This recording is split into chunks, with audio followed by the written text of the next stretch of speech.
My name is Jens Kruger. I'm a German citizen. I was born in Switzerland. I started playing banjo when I was very young and played music all my life. But I moved to America in 2003 and live right here in Wilkesboro, actually.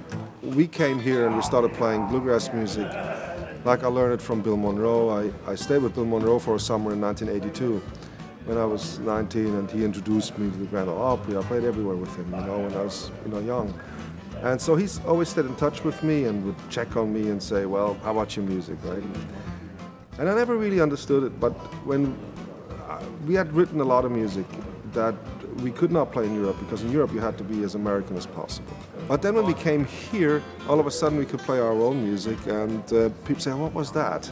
They were interested, they were interested in what we would write and didn't care if it sounded European. Actually, for some it's actually appealing that it was not, that it was a contribution to the culture. So that's the America that we found, like true settlers. When we came, we started to know some of the people who were organizing MerleFest, like the Shepherd family and B-Towns and all these people. And we became friends, and so they invited us back. And we started to have lots of shows beside MerleFest because people saw us at MerleFest. So people started booking us all over the country pretty much. And so it became our home base away from home. We started to live with the Shepherd family, who bought a van and left our clothes here. And so we started traveling back and forth for about almost 6 years. And all of a sudden we had a lot more shows in America with our own music than we had in Europe. And so we decided actually, we should move.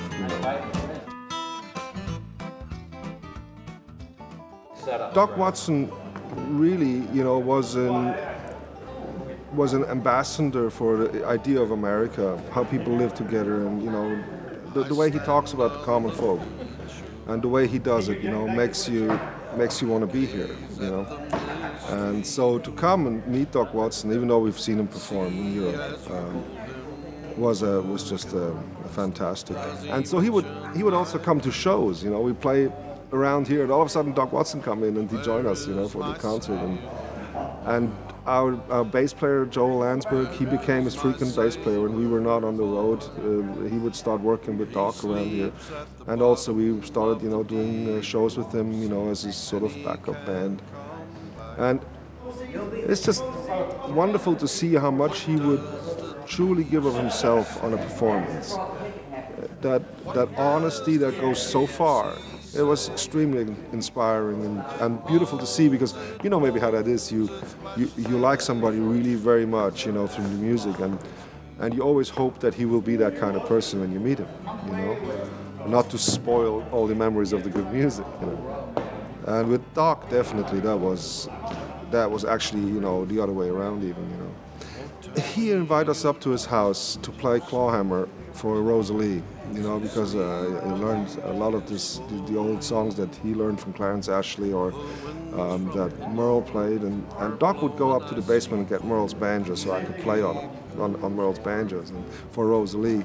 And seeing Rosalie there and just trying to play these songs and how happy everybody was in his living room with Doc, it was just amazing to be in that situation and seeing Doc, them taking the banjo, and every time I hear Doc play the banjo, I was amazed, how much he knew and how much I didn't know about the old-time music and all the little things that he'd done, and he was really, really kind to us. So the passing of him was, was not pleasant, but but then Rosalie soon after him had to go too, and he had a great life, and he helped, a great life because he really gave a lot in this world, and so I'm very happy that I had the chance to meet him.